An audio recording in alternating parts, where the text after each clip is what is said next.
अमरीका के इसराइल के तहफ़्फ़ुज़ को बुनियाद बनाकर मशरिक़ वस्ता में खेले जाने वाले जुए की बात कर लें तो जनाब अब ये गले की हड्डी बन चुके हैं अमरीका के। जंग जो है अब वो 27वें रोज़ में दाखिल हो गई है और ईरान हम देख रहे हैं कि मुज़ाकरात के लिए बिल्कुल तैयार नहीं है। अमरीका के 15 निकात को मुस्तरद करते हुए ईरान ने अपने 5 मुतालबात सामने रख दिए हैं। ईरानी फ़ौज के तर्जुमान इब्राहिम जुल्फ़िकारी का ट्रंप को दिया गया पैगाम कि आप खुद से ही मुज़ाकरात कर रहे हैं, यह जाहिर करता है कि ईरान दबाव में आने को हरगिज़ तैयार नहीं है। लेकिन दूसरी तरफ रॉयटर्स की खबरें ये बता रही हैं कि पाकिस्तान और तुर्की के जरिए पैगामात की तरसील का अमल भी जारी है और सूरत हाल इंतहाई पेचीदा है। 61% अमरीकी अवाम भी ईरान से जंग नहीं चाहते। अमरीका में ट्रंप की मकबूलियत 36% तक रह गई है और उधर तेहरान में रहबर आला की शहादत के बाद इस्टेब्लिशमेंट और पासदारान इनकलाब का असर रसूख पहले से ज़्यादा बढ़ गया है। और इसी अहम मौजू पर नाज़रीन बात करने के लिए हमारे साथ मौजूद हैं मुमताज़ माहिर दिफाई उमूर रिटायर्ड खालिद चिश्ती साहब, जो इस पूरी बसात का बारीक बीनी से तज्जिया करेंगे। खालिद साहब, बहुत शुक्रिया आपके वक्त का। सबसे पहले तो ईरान ने जो अमेरिका से 15 निकात जो है वो मुस्तरद कर दिए हैं और जवाब में 5 शराइत रख दी हैं। क्या रद्द अमल आता देख रहे हैं? मुज़ाकरात की मेज़ पर बैठेंगे दोनों और कुछ हो पाएगा?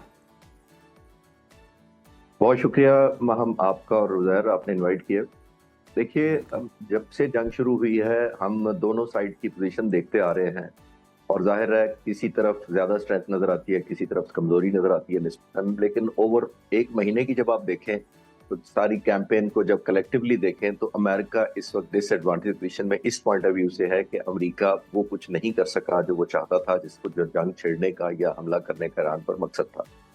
और 5-6 उन्होंने अपने गोल्स चेंज किए हैं। आप रिकॉल कर लें, उन्होंने पहले रजीम चेंज किया, फिर फुट ऑन ग्राउंड कहा, फिर एयरफोर्स नेवी को डिस्ट्रॉय करने का कहा, फिर उन्होंने न्यूक्लियर एनरिचमेंट को टारगेट किया, फिर उन्होंने मिसाइल बैलिस्टिक टेक्नोलॉजी को टारगेट किया। अभी तक उनको मेरा ख्याल है मेजरेबल जो वेरीफाइबल एक भी मकसद हासिल नहीं हुआ। नंबर 1, ईरान ने पिछले 1 महीने में या 27 दिन में जो आप कह रही थी वो ये करना था, सिर्फ और सिर्फ सर्वाइव करना था।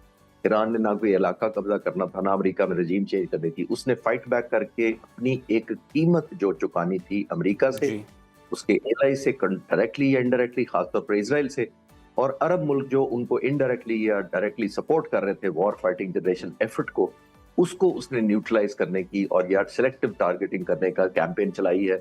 अब मैं देखता हूं तो वो कामयाब रही है क्योंकि उसने इतनी ज्यादा कॉस्ट इम्पोज की है और इतना ज्यादा खतरा उसने इन्फ्लिक्ट कर दिया है, खासतौर पर जहन में भी। उस पर अगर चाहेंगे तो मैं बात करूंगा बाद में कि क्यों ईरान ने इस तरह उनको कर्टेल करने में कैसे कामयाब हुआ है। तो अब तक हम जब देखते हैं तो अमेरिकन प्रेसिडेंट को टेक होम नहीं है कुछ।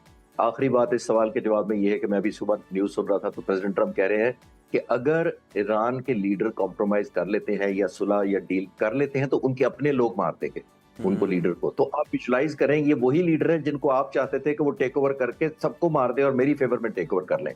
और अब आप खिलाफ अपने लीडर को अगर वो मार देंगे, मारे या ना मारे वो तो अलग बात है। ये तो इटसेल्फ आपकी नेगेशन है। 3 हफ्ते पहले जो आपने कहा था कि ईरानी लोग टेक ओवर कर लें हुकूमत, हमने तो हमला कर दिया है, अब आपकी हुकूमत हो गई है, तो अब वही लोग अब अपने लीडर को मार देंगे आपसे डील करने में। तो आप समझे आपने क्या खोया क्या पाया। जी बिल्कुल सही। खालिद साहब, ईरानी क़यादत ट्रंप को खुद से मुज़ाकरात करने का ताना भी दे रही है। ट्रंप ने जो जुआ खेला, इसका आप नतीजा क्या निकलते हुए देख रहे हैं आने वाले दिनों के अंदर? देखिए उज़ैर, तमाम खित्ते को ऑलमोस्ट हॉस्टेज बना दिया, पूरी दुनिया को तो बनाया ही। Economy, fuel, state of Hormuz, जो ईरान पहले 4% तेल सिर्फ जो है अपना दुनिया का कंट्रोल करता था और वो भी तकरीबन 1.38 बिलियन बैरल रोजाना चाइना को देता था। ये उसके प्रोडक्शन का या एक्सपोर्ट का सिर्फ 80% अपना था, इसके अलावा सिर्फ 20% मुल्कों को दे पाता था। और ईरान जब एक्सपोर्ट करता था तो वो ईरान चाइना की सिर्फ 13% रिक्वायरमेंट पूरी होती थी, 1.38 बिलियन, क्योंकि चाइना की तकरीबन 10 मिलियन बैरल है रोजाना। अब 1 करोड़ बैरल बहुत ज्यादा रिक्वायरमेंट है। तो मैं कहना ये चाह रहा हूं कि ईरान 4% दुनिया का कंट्रोल करता था या कंट्रीब्यूट करता था। इस वक्त स्टेट ऑफ हॉर्मोज पर कंट्रोल होने के बाद उसका 20% कंट्रोल है तकरीबन दुनिया के तेल पर, क्योंकि उसकी मर्जी से तेल जा रहा है, उसकी मर्जी से तेल रुक रहा है। नंबर 1। नंबर 2, उसने जो डायमेंशन की है, जो पावर स्टेशंस पर हमले करने शुरू किए अमेरिका ने और खासतौर पर इजराइल ने किए, अमेरिका ने तो बाद में रोक दिया, उसकी भी वजह ये थी कि अमेरिका की ईरान से कोई हमदर्दी नहीं थी, जी। लेकिन उन्होंने विजुलाइज किया कि अगर ईरान कम बैक करता है, ईरान ने बड़ी जबरदस्त थ्रेट की थी, मिलिटरीली बात कर रहा हूँ। उसने कहा था कि अगर मेरे बिजली घरों पर या मेरे ऑयल रिफाइनरीज पर हमला करोगे तो मैं उन पावर स्टेशन पर हमला करूंगा जो along the coast gulf countries में। अब वो बिजली घर क्या करते हैं वो हमें जानना चाहिए। वो बिजली घर ये करते हैं कि 815 वाटर डिसैलिनेशन प्लांट्स को बिजली देते हैं। ये वो बिजली है जो जरूरी होती है पानी को कन्वर्ट करने में, समंदर के पानी को पीने के पानी में या ह्यूमन यूज के लिए कन्वर्ट करते हैं। और वो पानी क्यों इंपॉर्टेंट था? सऊदी अरब की 70% पानी जो वाटर डिसैलिनेशन से समंदर के पानी का कन्वर्ट होता है, ओमान का 85% होता है, कुवैत का 90% पानी समंदर का पानी कन्वर्ट होता है। और सबसे चैलेंजिंग बात यह है कि इन मुल्कों के पास स्टोरेज भी कैपेसिटी नहीं है। सिवाय यूएई के तमाम मुल्कों की स्टोरेज सिर्फ तकरीबन 4 से 7 दिन तक है, जबकि यूएई के जो स्टोरेज है वो है तकरीबन 40 दिन तक। तो इमेजिन करें अगर ये 815 डिसैलिनेशन प्लांट वो रुक जाएं, उनकी पंपिंग बंद हो जाए क्योंकि बिजली नहीं होगी, तो मिडल ईस्ट में क्या क्यास होगा। सही। अच्छा खालिद साहब, मुज़ाकरात के हवाले से बहुत शकूक व शुबहात हैं। पाकिस्तान में ईरानी सफ़ीर इससे इनकार कर रहे हैं और रॉयटर्स के मुताबिक पाकिस्तान मुज़ाकरात का मुमकिन मकाम हो सकता है। आप इन सारी डेवलपमेंट्स के सिफारती और सिक्योरिटी असरात क्या देख रहे हैं? हम जब मुज़ाकरात होते हैं तो होता ये है कि आप इतनी ज्यादा प्रोहिबिटिव कॉस्ट इम्पोज कर देते हैं दुश्मन के ज़हन पर कि वो या तो बातचीत पर मजबूर हो जाता है।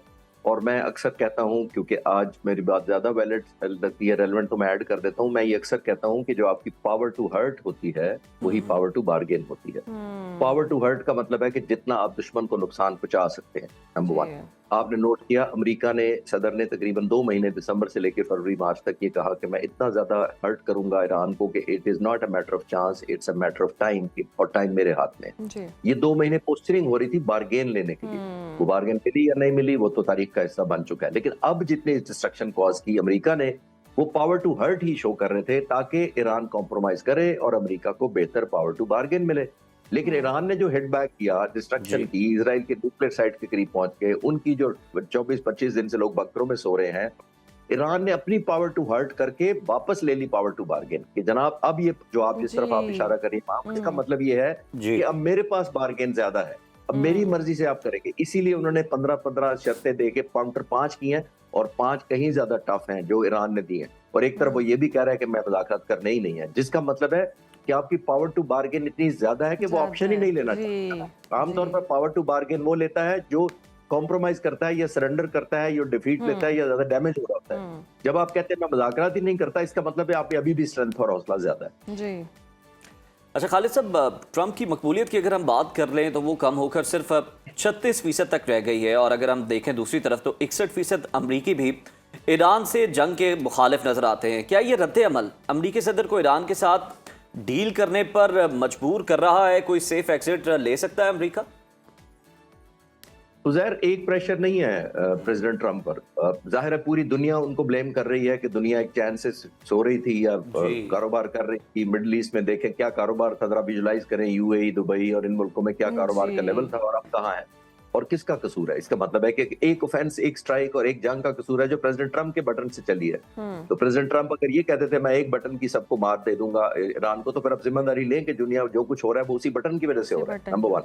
नंबर 2, अगर वो बटन काम कर जाता और पॉजिटिव रिजल्ट आते तो दुनिया शाबाश देती कि जनाब बहुत जबरदस्त काम कर दिया आपने। किसी के पॉइंट ऑफ व्यू से भी, किसके पॉइंट ऑफ व्यू से पॉजिटिव हुआ? ना अमेरिका के पॉइंट ऑफ व्यू से, ना इजराइल के पॉइंट ऑफ व्यू से, ना मिडिल ईस्ट के पॉइंट ऑफ व्यू से, ना दुनिया के पॉइंट ऑफ व्यू से, ना ईरान के पॉइंट ऑफ व्यू। तो किसकी जीत हुई है? सबकी जब हार हो रही है तो हमें रियलाइज करना चाहिए कि ये कोई कामयाब स्ट्रैटेजी नहीं थी।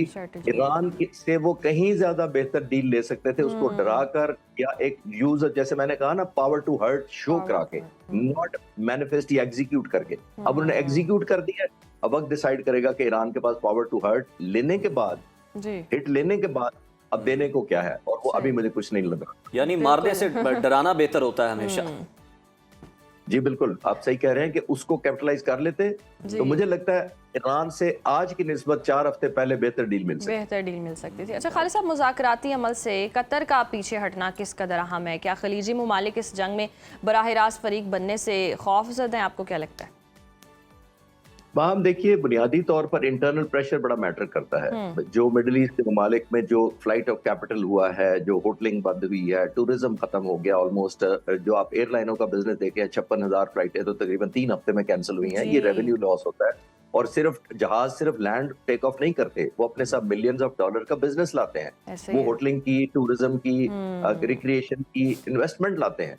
तो जब ये सारी चली जाए तो इंटरनल प्रेशर, जाहिर है जो लोग हैं वहां रहते, वो अपनी हुकूमतों से जरूर पूछेंगे कि हमारा क्या लेना देना था इस जंग से जो हम सफर कर रहे हैं। जी। तो एक इंटरनल प्रेशर बहुत बिल्ड हुआ है, जिसकी वजह से आहिस्ता आहिस्ता एक एलिमेंट ऑफ रियलाइजेशन जरूर होगा। रीथिंकिंग करें या रीवैल्यूएट तो बाद में करेंगे, कम से कम रियलाइजेशन जरूर आ चुकी है कि हमने टेक ऑफ क्या किया। और ईरान ने आज ही सुबह कहा है कि ये सारे के सारे बेसिस सिर्फ इसराइल को डायरेक्टली प्रोटेक्ट करने के लिए यहाँ बनाए गए थे। जी। तो आप खुद ही देखिए कि अमेरिका ने क्या खोया, आया सिर्फ इसराइल का हॉस्टेज बन के, क्रेडिबिलिटी भी लूज की। इसराइल भी इस खुश नहीं हुआ क्योंकि उसको तो वो डील ही नहीं मिल रही, और जी। अमेरिका खुद भी एम्बैरेस। बिल्कुल ऐसा ही है, अमेरिका खुद भी एम्बेरस हुआ है। बहुत शुक्रिया खालिद साहब आपके वक्त का।